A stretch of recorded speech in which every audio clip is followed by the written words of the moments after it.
Hey guys, welcome back to Dip Switch Demos. My name is Jackson and today we're checking out the Mythos Pedals Herculean V2.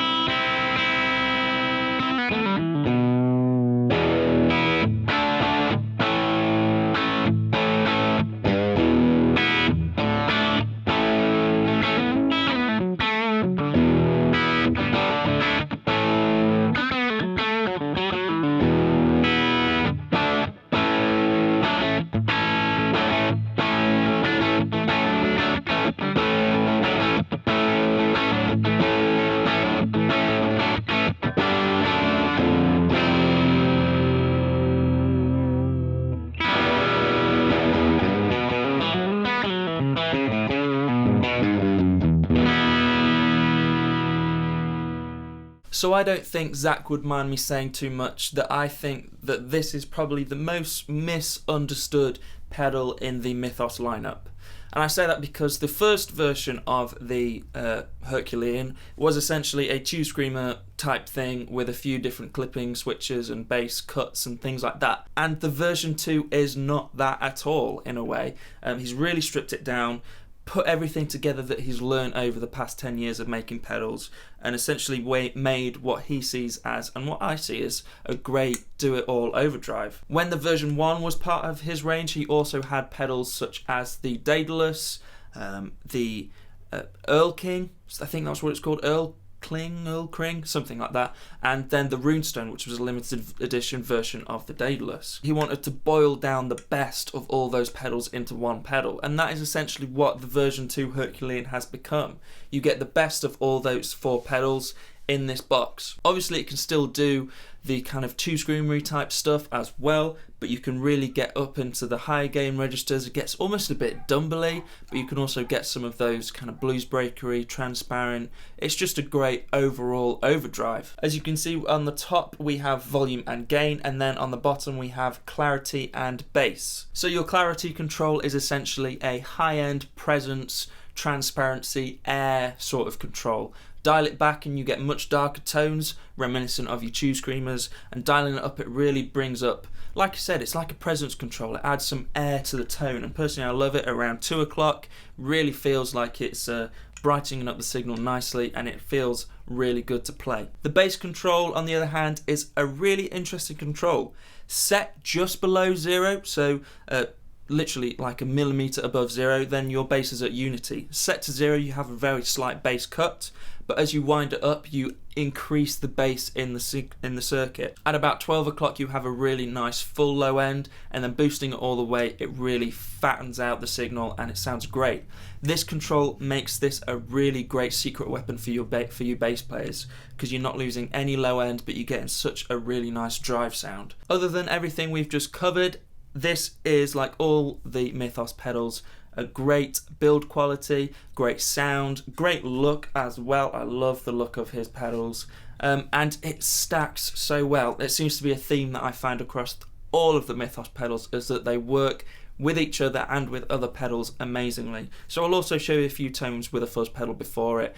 Either keeping it in the family, it will either be a Mythos ARGO or the AU79 Golden Fleece. My signal path for today will be the Jennings Voyager Deluxe, which you've seen in a few videos recently, into the Victor V40 setup pretty clean with no reverb, and that's because all the reverb's coming from my Boss Waza tube amp expander, which is also emulating a 212 cab mic'd up with a ribbon microphone going straight into my audio interface and into Logic, and then that's what you're hearing. So it's a really nice setup that I'm enjoying a lot at the moment. There'll be another video coming on the tube amp expander soon, and yeah, let's get some sweet tones. Cheers guys.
Thanks guys for checking out the video. If you like what you saw, please subscribe and maybe check out some more, and I'll see you in the next one. Cheers guys.